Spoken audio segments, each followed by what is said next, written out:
Hello, good evening. I am Saurabh Raj, and today I'll be giving my demo lecture on Bohr's model of an atom. I was asked to prepare this demo lecture on urgent basis, so all I could arrange is this. Okay, so let's begin with our topic, that is Bohr's model of an atom, which comes from the chapter Structure of Atom. ठीक है, तो suppose बच्चों last class में हमने अपना Rutherford model of an atom पढ़ा था, तो आज हम क्या पढ़ेंगे? Bohr's model of an atom. तो जो बोहर जी थे, इन्होंने अपना एक मॉडल दिया था स्ट्रक्चर ऑफ एटम, मतलब एटम कैसा दिखता है। तो इसकी जरूरत क्या थी, क्यों दिया इन्होंने? ठीक है, इन्होंने दिया इसलिए क्योंकि जो रदरफोर्ड जी ने दिया था उसमें कुछ प्रॉब्लम्स थी, कुछ प्रॉब्लम होंगी, तो उसको ठीक करने के लिए ही नया चीज मार्केट में आता है। ठीक है, अब देखो ये एक बहुत इंपॉर्टेंट टॉपिक है। ठीक है, सिर्फ केमिस्ट्री के लिए नहीं, फिजिक्स में भी हम इसको यूज करते हैं। मतलब मॉडर्न फिजिक्स में जब जाते हैं तो स्ट्रक्चर ऑफ एटम जैसा ये सेम चैप्टर होता है जहाँ पे ऑलमोस्ट ये पूरा ही चीजें यूज होती है, तो हमें इसको बहुत ध्यान से पढ़ना पड़ेगा। ठीक है, तो आज हम पढ़ने वाले हैं बोह्रस मॉडल ऑफ एन एटम। तो भाई सबसे पहले हम एक बार रिवाइज कर लेते हैं जो हमने लास्ट क्लास में पढ़ा था, जो कि है Rutherford model of an atom. ठीक है, तो मोटा मोटा जो रदरफोर्ड जी ने कहा था वो ये कहा था कि जो एक एटम होता है, ठीक है, एटम का जो स्ट्रक्चर होता है, it looks like solar system. ठीक है, सोलर सिस्टम की तरह दिखता है। सोलर सिस्टम कैसे? उसमें जो सन होता है, it acts as nucleus of an atom, और जो उसके अराउंड जो गोल गोल प्लैनेट्स रिवॉल्व कर रहे होते हैं, दोस प्लैनेट्स रिजेंबल्स विद इलेक्ट्रॉन। मान लो ये हमारा एक सन है, ये हमारा क्या है? सन है, और इसके अराउंड क्या है? प्लैनेट्स रिवॉल्व करते हैं, प्लैनेट्स रिवॉल्व करते हैं। तो इन्होंने कहा था अगर मान लो ये हमारा न्यूक्लियस है, it acts as a nucleus, ठीक है, और ये सारे क्या है? इलेक्ट्रॉन्स हैं। ये सब जो जो प्लैनेट्स हमारे, ये क्या है? इलेक्ट्रॉन्स हैं। ठीक है, ऐसा कहा था इन्होंने। और एक और जो अच्छी बात कही थी वो ये कही थी कि जो न्यूक्लियस है वो, इसमें क्या क्या होता है? इसमें होता है न्यूट्रॉन्स, और क्या होते हैं? पॉजिट्रॉन्स। तो समझो एक बॉल है हमारे पास जिसमें हमने न्यूट्रॉन्स भर दिए। न्यूट्रॉन्स मतलब जिसपे कोई चार्ज नहीं होता है, ना पॉजिटिव ना नेगेटिव, न्यूट्रल होते हैं वो। तो हमने एक बॉल में न्यूट्रॉन्स भर दिए और उसके बाद पॉजिट्रॉन्स, पॉजिटिव चार्ज भर दिए, तो उस बॉल का जो ओवरऑल चार्ज होगा वो क्या होगा? पॉजिटिव होगा। Same goes with nucleus. तो न्यूक्लियस को इन्होंने क्या बताया था? रदरफोर्ड ने क्या बताया था? पॉजिटिव चार्ज पे बताया था। और इलेक्ट्रॉन्स क्या होते हैं? Negatively charge. तो अगर हमारा न्यूक्लियस पॉजिटिवली चार्ज है और हमारे इलेक्ट्रॉन्स नेगेटिवली चार्ज है, फिर से बोलता हूं, अगर हमारा न्यूक्लियस पॉजिटिवली चार्ज है और हमारे इलेक्ट्रॉन्स नेगेटिवली चार्ज है, तो why don't they attract and come close to each other? अगर ये पॉजिटिव नेगेटिव है तो क्या अट्रैक्शन होना चाहिए? अट्रैक्शन होना चाहिए। तो इस हिसाब से तो ये जो है ना, इसको आके इसमें धीरे धीरे कोलैप्स कर जाना चाहिए। तो एटम को क्या होना चाहिए? Atom should get collapsed. अब देखो एटम सबसे छोटी यूनिट है, ठीक है, तो अगर एटम कोलैप्स हो जाएगा तो यार हम भी तो कोलैप्स हो जाएंगे, पर हम तो कोलैप्स नहीं हुए, हम नहीं हुए ना कोलैप्स। इसका मतलब कहीं ना कुछ इसमें डाउट्स थे, कुछ ना कुछ ड्रॉबैक्स थे, कुछ ना कुछ इश्यूज थे, जो सही करने के लिए कौन आया? एक्सप्लेन करने के लिए कौन आया? बोहर। 1913 में आया, डेट याद रखने की कोई जरूरत नहीं है ऐसे। अब देखो इंटरेस्टिंग फैक्ट एक ये है कि जो बोहर साहब हैं, he was a student of Rutherford. इनके जो स्टूडेंट थे उन्होंने इनको सही किया, मतलब नॉट अ टीचर वाला student, but he was working on the same research under Rutherford. ठीक है, बोहर सेम रिसर्च पे काम कर रहे थे under Rutherford, structure of atom पे दोनों काम कर रहे थे, पर कोई कंट्रोवर्सी नहीं हुई थी इस पे। ठीक है, चलो अब हम क्या देखते हैं? Bohr's model of an atom. अब स्टार्ट करते हैं Bohr's model of an atom. Let's put down the heading Bohr's model of an atom. तो इन्होंने अपने स्ट्रक्चर ऑफ एटम जो इन्होंने दिया, उन्होंने इसमें 4 पोस्टुलेट्स दिए। We will go one by one. ठीक है, पहले पोस्टुलेट पे आते हैं, देखते हैं पोस्टुलेट्स। हेडिंग डाल लो पोस्टुलेट्स। ठीक है, तो पहले पोस्टुलेट्स में इन्होंने हमसे क्या कहा कि जो इलेक्ट्रॉन्स होते हैं, पहले सुन लो फिर लिख लेना। इलेक्ट्रॉन्स मूव करते हैं एक फिक्स्ड सर्कुलर पाथ में। Electrons moves in fixed circular path known as orbits. वो जो फिक्स्ड सर्कुलर पाथ में इलेक्ट्रॉन रिवॉल्व करते हैं उन्हें क्या बोलते हैं? ऑर्बिट। जैसे रदरफोर्ड ने कहा था प्लैनेट्स को लेके, प्लैनेट्स एक फिक्स्ड अपने ऑर्बिट में रिवॉल्व करते हैं ना, सेम। तो पहला पोस्टुलेट क्या है इनका? Electrons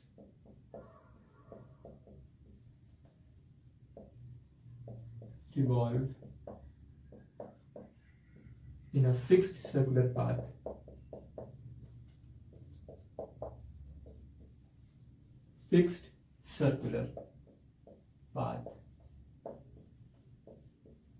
known as orbits। कहीं भी इधर उधर नहीं घूमते, सिर्फ अपने ऑर्बिट्स में रहते हैं। कौन? इलेक्ट्रॉन्स। किसके अराउंड रिवॉल्व करते हैं? न्यूक्लियस के अराउंड।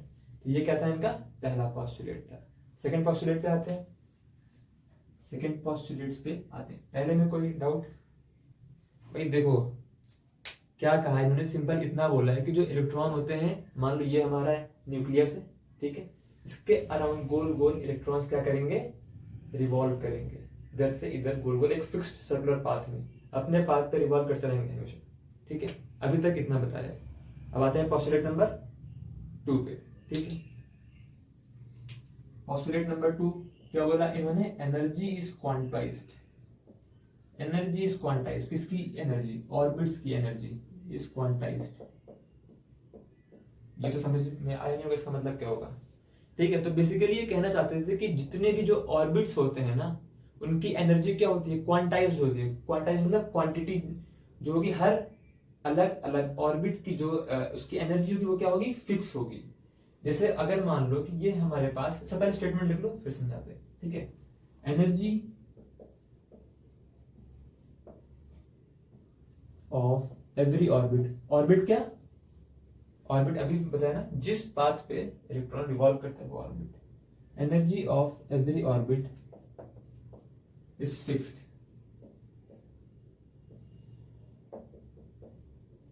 इज फिक्स्ड, और उसी ऑर्बिट में इलेक्ट्रॉन्स पाए जाते हैं। चलो इसको लिख लो, फिर मैं इसको रफ करता हूं, ठीक है। फिर आपको इसको समझाते हैं, सेकेंड पोस्टुलेट समझाते हैं, ठीक है। सेकेंड पोस्टुलेट समझाते हैं। मान लो ये बिल्डिंग है, ये बिल्डिंग है हमारे पास, इसमें 4-5 फ्लोर्स हैं, ठीक है। First floor, second floor, third floor, fourth floor. This floors acts as orbits, ठीक है। अब फर्स्ट फ्लोर पे जो मैं खड़ा हूं, मैं फर्स्ट फ्लोर पे हूं, तो मैं इसके फ्लोर पे हूं ना। कोई सेकंड फ्लोर पे होगा तो वो कहां होगा? सेकंड फ्लोर के फ्लोर पे होगा। कोई थर्ड फ्लोर पे होगा, वो थर्ड फ्लोर के फ्लोर पे होगा, कहीं बीच में हवा में नहीं लटका होगा। तो बेसिकली ये कहना चाहते थे कि अगर मान लो ये हमारा न्यूक्लियस है, मान लो ये हमारा न्यूक्लियस है, ये हमारे ऑर्बिट्स है, सबकी अलग अलग एनर्जी। मान लो ये फर्स्ट ऑर्बिट है, ये सेकेंड और ये थर्ड। तो अगर एक इलेक्ट्रॉन यहाँ पर है, ठीक है, तो अगला इलेक्ट्रॉन यहाँ होगा, अगला इलेक्ट्रॉन यहाँ होगा, मतलब यहाँ भी हो सकता है, अगला यहाँ भी हो सकता है, पर वो होंगे तो इन ऑर्बिट्स में ही होंगे, यहाँ कहीं बीच में नहीं होंगे। ये जो ऑर्बिट्स हैं जिनकी एनर्जी फिक्स है, इलेक्ट्रॉन इनमें ही पाए जाएंगे, कहीं बीच में नहीं पाए जाएंगे। फिक्स एनर्जी वाले ऑर्बिट्स में ही इलेक्ट्रॉन्स पाए जाते हैं। एक एग्जांपल और ले लो, चलो अगर बिल्डिंग ना समझ में आओ, लेडर, ठीक है, ये देखो, समझ लो ये जो स्टेप्स हैं इस लेडर के, दे एक्ट एज ऑर्बिट्स। अगर हम पहला पांव रखेंगे कहाँ रखेंगे? यहाँ रखेंगे। अगला पांव कहाँ रखेंगे? यहाँ रखेंगे। अगला पांव कहाँ रखेंगे? यहाँ रखेंगे। अगला पांव कहाँ रखेंगे? यहाँ रखेंगे। बीच में थोड़ी रखेंगे कुछ, है ना, बीच में तो नहीं रख सकते, या फिर यहाँ रखेंगे, या फिर यहाँ रखेंगे, या फिर यहाँ रखेंगे। और ये हमारे क्या है? ऑर्बिट्स हैं जिनकी एनर्जी क्या है? फिक्स है, ठीक है। तो ये था इनका सेकेंड पोस्टुलेट। आई होप समझ में आ गया होगा। अब हम आते हैं इनके थर्ड पोस्टुलेट पे।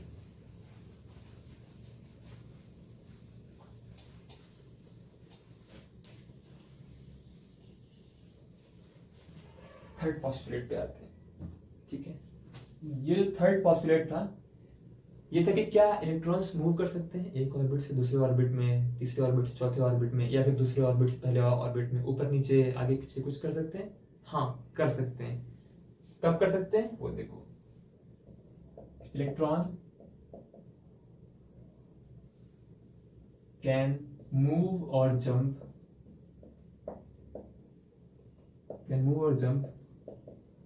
from one orbit to other by absorbing or emitting specific energy.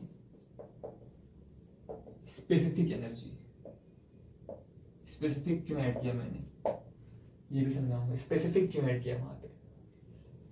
Sentence पढ़ के ये तो समझ में आ गया होगा ना कि इलेक्ट्रॉन कब मूव और जंप कर सकता है, आगे पीछे कब कर सकता है, जब उसे एनर्जी हम दें तो वो एनर्जी एब्जॉर्ब करेगा, या फिर वो खुद अपनी एनर्जी रिलीज करे तब वो ऊपर नीचे कर सकता है। स्पेसिफिक एनर्जी क्यों, अभी जो पोस्टुलेट 2 मैंने बताया था ना उससे रिलेटेड है। सोचो स्पेसिफिक एनर्जी क्यों, सही बात है क्यों, क्योंकि अगर मान लो ये हमारा फर्स्ट एनर्जी है, ये सेकंड ऑर्बिट है, ये थर्ड ऑर्बिट है, फर्स्ट सेकंड थर्ड, ठीक है, ये हमारा मान लो न्यूक्लियस था। अब अगर हमारा एक इलेक्ट्रॉन यहाँ पर है, उसको मान लो जंप करके यहाँ पे जाना है, तो मैंने क्या कहा था, electrons can not exist in this, ये खाली जगह में एग्जिस्ट नहीं कर सकते। कहाँ एग्जिस्ट करना है उनको, यहाँ कर सकते हैं, यहाँ कर सकते हैं। तो अगर मान लो इसको यहाँ से यहाँ तक जाना है तो उसको उतनी ही एनर्जी चाहिए जिससे यहाँ से यहाँ तक पहुंच जाए, ना इससे कम ना इससे ज्यादा, उतनी ही एनर्जी लेगा और सिर्फ ये यहाँ से यहाँ तक जाएगा। या फिर इसको और ज्यादा दे दोगे तो इतनी दो कि ये यहाँ तक आ जाए, बीच में नहीं चाहिए, बीच में एग्जिस्ट नहीं कर सकते। इसलिए मैंने बोला स्पेसिफिक एनर्जी, मतलब जिस ऑर्बिट में जाना है उतनी एनर्जी दो इसको, या फिर उतनी एनर्जी वो रिलीज करेगा। अब कब वो ऊपर नीचे करते हैं एक बार वो देख लेते हैं, ठीक है। ये समझ में आ गया, इतना आ गया समझ में। चलो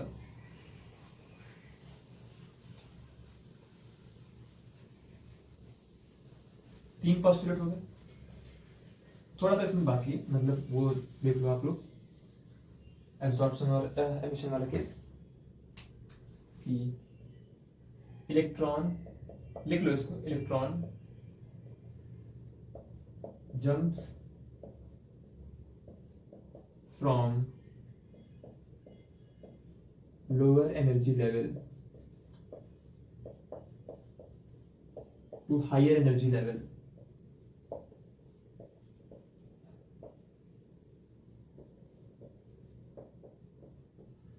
by absorbing energy,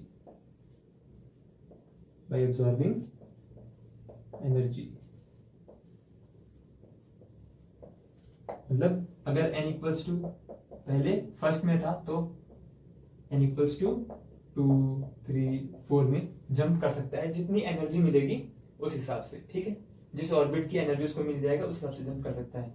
या फिर मान लो n इक्वल्स टू 2 से n इक्वल्स टू 3 में चला गया, मतलब लोअर से हायर में जा रहा है, हायर से लोअर में नहीं आ रहा है। ये कब हो रहा है, जब वो एनर्जी एब्जॉर्ब कर रहा है या हम उसको एनर्जी दे रहे हैं, तो वो क्या करेगा, लोअर टू अपर जंप करेगा, ठीक है। और इसी का वाइस वर्सा क्या हो जाएगा, जी बिल्कुल सही, इसी का वाइस वर्सा क्या हो जाएगा, electrons can jump from higher energy level, या फिर higher orbit to lower orbit या lower energy level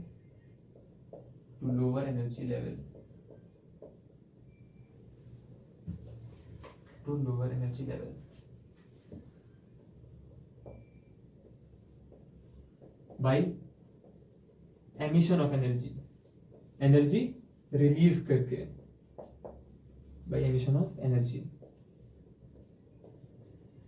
energy release करके क्या करेगा, ऊपर से नीचे आएगा। मान लो n इक्वल्स टू 4 से n इक्वल्स टू 3 आ गया, n इक्वल्स टू 2 से n इक्वल्स टू 1 आ गया। जितनी एनर्जी रिलीज करेगा उस हिसाब से हम देख लेंगे कि वो फर्स्ट में जा रहा है, सेकंड में जा रहा है, थर्ड में जा रहा है, specific energy of that orbital उसके हिसाब से, सही है। तो ये क्या हो गया, थर्ड पोस्टुलेट हो गया। क्या बोला इसमें, इन्होंने बोला कि हर जैसे ऑर्बिट की एनर्जी फिक्स होती है, तो इलेक्ट्रॉन्स तभी जंप कर सकता है जब उसके पास स्पेसिफिक एनर्जी हो उस ऑर्बिटल तक जाने के लिए। एनर्जी एब्सॉर्ब करेगा तो from lower to higher jump करेगा, अगर एनर्जी रिलीज करेगा तो हायर टू लोअर आएगा। ठीक है, ना समझ आए तो पूछ लेना। चलो फोर्थ पे आते हैं।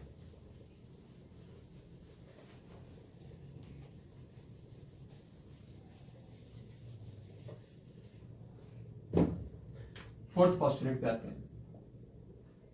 तो फोर्थ पोस्टुलेट में इन्होंने कहा था, लिख लेते हैं पहले पोस्टुलेट फिर समझते हैं। ठीक है, electrons can only revolve in those orbits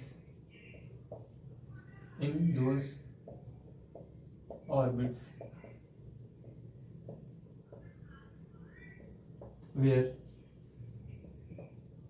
the angular momentum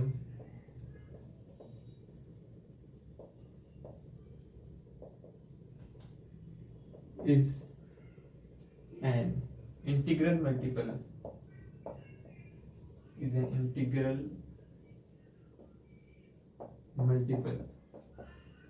of nh/2 n। देखो बेसिकली n क्या है, n हमारा नंबर ऑफ ऑर्बिट्स हैं, वो जो हमने बताया, first orbit, second orbit, third orbit, first orbit.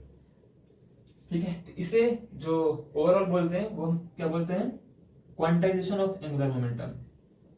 Quantization of angular momentum, जैसे कि हमने क्वांटाइजेशन ऑफ, हमने बताया ना energy is quantized, her specific orbit की एक अपनी एनर्जी थी, वैसे हर स्पेसिफिक ऑर्बिट की एक अपना एंगुलर मोमेंटम होगा। ठीक है, quantization of angular momentum, angular momentum. तो इसका मतलब क्या बोला इन्होंने कि जो इलेक्ट्रॉन्स हैं सिर्फ उस ऑर्बिट में रिवॉल्व कर सकते हैं जिस ऑर्बिट का एंगुलर मोमेंटम जो होगा वो h/2π nh/2π होगा, या फिर h/2π का इंटीग्रल मल्टीपल होगा। इंटीग्रल मल्टीपल मतलब n इक्वल्स टू क्या, देखो ऑर्बिट है यार, तो ऑर्बिट या तो फर्स्ट होगा, सेकंड होगा, थर्ड होगा, ऐसे थोड़ी नहीं कि हाफ होगा, 0.5 होगा, 2.5 होगा, 4.5 होगा, ऐसे तो नहीं होगा ना। इंटीग्रल तो n की वैल्यू क्या होती है यहाँ पे, 1 2 3 4 5 6 7 8 एक्सेट्रा। ठीक है, ऐसे। इसके एक मैथमेटिकल एक्सप्रेशन भी छोटी सी, वो देख लेते हैं।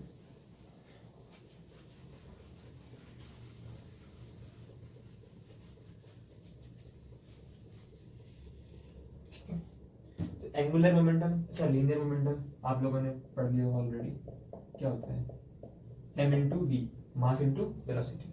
एंगुलर मोमेंटम क्या होता है, m v r। तो angular momentum should be integral multiple of h/2π। इसका मतलब क्या है, m v r is equals to n h/2π। अब यहाँ पे हम बात किसकी कर रहे हैं, इलेक्ट्रॉन की। इलेक्ट्रॉन का एंगुलर मोमेंटम क्या होना चाहिए, nh/2π का इंटीग्रल मल्टीपल। ठीक है, तो यहाँ पे जो m v इसे इस्तेमाल होगा, ये किसका होगा, इलेक्ट्रॉन का। तो m क्या होगा यहाँ पे, m होगा मास ऑफ इलेक्ट्रॉन। ठीक है, v क्या होगी, velocity of electron. Velocity of electron किस वेलोसिटी से मूव कर रहा है। r क्या होगा, रेडियस ऑफ उस ऑर्बिट, जिस ऑर्बिट में है वो, रेडियस ऑफ ऑर्बिट। रेडियस कैसे, जैसे ये मान लो हमारा न्यूक्लियस है, इस ऑर्बिट में है या इस ऑर्बिट में है, तो यहाँ से यहाँ तक का जो रेडियस होगा ये क्या होगा, r होगा। ठीक है, ये क्या होगा, r होगा। h क्या है, अच्छा h तो तुम लोगों ने पढ़ लिया होगा ना अभी तक, यूनिट्स एंड डायमेंशन पढ़ लिया होगा फिजिक्स में। तो h क्या होता है हमारा, प्लैंक्स कांस्टेंट। प्लैंक्स कांस्टेंट, इसकी वैल्यू याद कर लो, बहुत कम आने वाली, 6.6 इंटू 10⁻²4। ठीक है, बहुत कम आने वाली इस चैप्टर में। तो ये हो गए हमारे 4 पोस्टुलेट्स, किसके, Bohr's model of an atom के। ये 4 पोस्टुलेट्स हो गए। हाँ, क्या उन्होंने जो जो बोला सब कुछ सही था, या वॉज इट इनफ कि नहीं बस इसके बाद हमें और स्ट्रक्चर नहीं चाहिए, नहीं, ये भी काफी नहीं थे। वैसे इसमें भी एक और पार्ट है, एनर्जी रेडियस फॉर्मूले वाला, वो हम नेक्स्ट क्लास में कर लेंगे। अभी हम इनके ड्रॉबैक्स देख लेते हैं, ठीक है। इनमें ड्रॉबैक्स क्या क्या थे।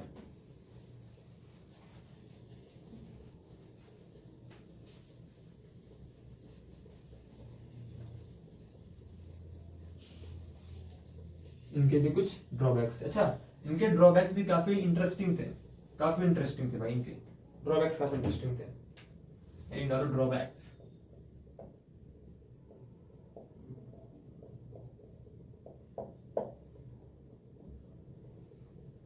ठीक है।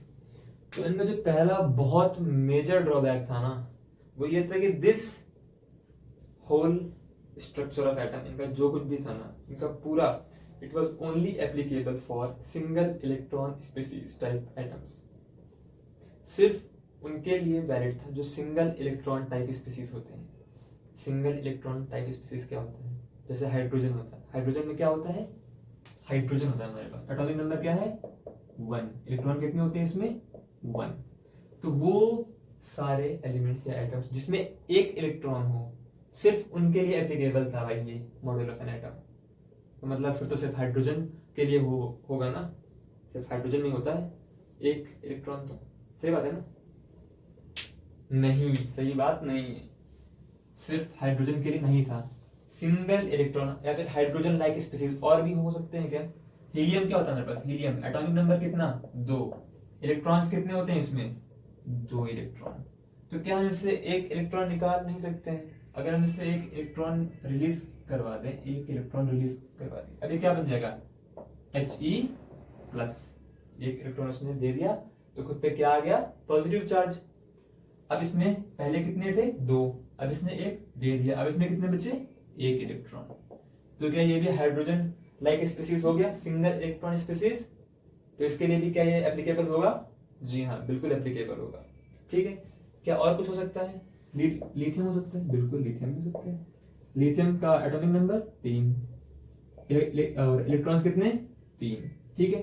तो अगर हमने इसमें एक इलेक्ट्रॉन रिमूव कराया तो इसमें क्या बचा Li+, पहले 3 थे, एक हमने हटाया, अब इसमें कितने बचे 2 इलेक्ट्रॉन्स। क्या ये वैलिड है इसके लिए, नहीं वैलिड है, क्यों, इसमें कितने भी 2। अगर हम इससे एक और रिलीज करवा दें, एक और रिलीज करवा दें, अब ये क्या बन जाएगा Li2+, अब इसमें इलेक्ट्रॉन कितने बचे 1, पहले कितने थे 3।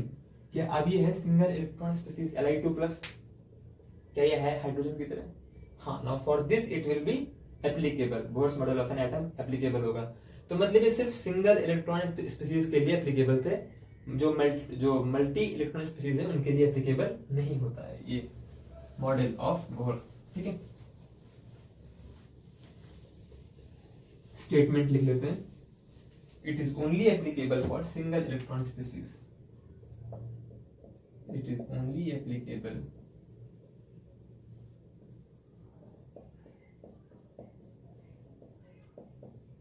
for single electron species।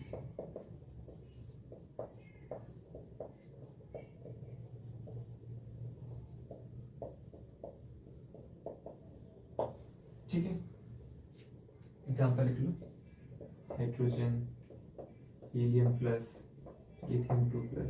ऐसे, ठीक है। तो एग्जाम्पल्स मल्टी इलेक्ट्रॉन स्पीसीज के लिए वैलिड नहीं थे। अच्छा, इनका एक ड्रॉबैक और भी था, जो इन्होंने बताया था ना कि ऑर्बिट्स की एनर्जी फिक्स होती है, उसका एंगुलर मोमेंटम फिक्स होता है। तो वो जो इनका पोस्टुलेट था वो वायलेट कर रहा था हाइजेनबर्ग अनसर्टेनिटी प्रिंसिपल को। हाइजेनबर्ग अनसर्टेनिटी प्रिंसिपल हम आगे पढ़ेंगे भी। तो वो ये बेसिकली ये कहता है कि एट एन इंस्टेंट, किसी भी एक गिवन मोमेंट या इंस्टेंट पे, we can not find the exact position and exact momentum of an electron. जैसे अभी इस सेकेंड में मैं इस चीज को रोक दूं, कोई एटम को रोक दूं, तो हम उसका एग्जैक्ट मोमेंटम और एग्जैक्ट जो उसकी पोजीशन है वो फाइंड नहीं कर सकते, क्योंकि वो बहुत तेज रोटेट कर रहे होते हैं या वाइब्रेट कर रहे होते हैं, कुछ ना कुछ होता है। तो या तो फिर तुम उनका मोमेंटम फाइंड कर सकते हो या उनकी पोजीशन फाइंड कर सकते हो। ये कहा था हाइजेनबर्ग अनसर्टेनिटी प्रिंसिपल में। तो ये उसको वायलेट कर रहा था, क्योंकि ये इन्होंने तो एक फिक्स ऑर्बिट भी बताया था और उसका मोमेंटम भी इन्होंने फिक्स कर दिया था। तो भाई या तो फिर तुम्हें ऑर्बिट मालूम होगा या फिर तुम्हें एंगुलर मोमेंटम मालूम होगी, एक चीज ही मालूम हो सकती है। तो ये जो इनकी चीज थी ये वायलेट कर रही थी उसको, ठीक है।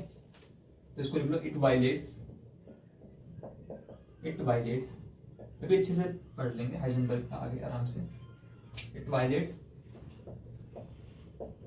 Heisenberg uncertainty principle.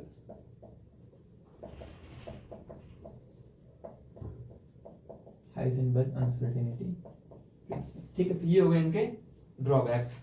अभी इसका एक बहुत इंटरेस्टिंग है पार्ट, जो मैथमेटिकल पार्ट है, जहाँ पे हम थोड़ी सी कैलकुलेशंस करते हैं about energy, radius, velocity of electrons. Questions आते हैं, इनमें से भी पोस्टुलेट्स थोड़े से कम आने के चांस है, मेनली तो वहीं से आते हैं अबाउट एनर्जी एंड रेडियस, ठीक है। तो वो हम कल करते हैं, ओके। Thank you.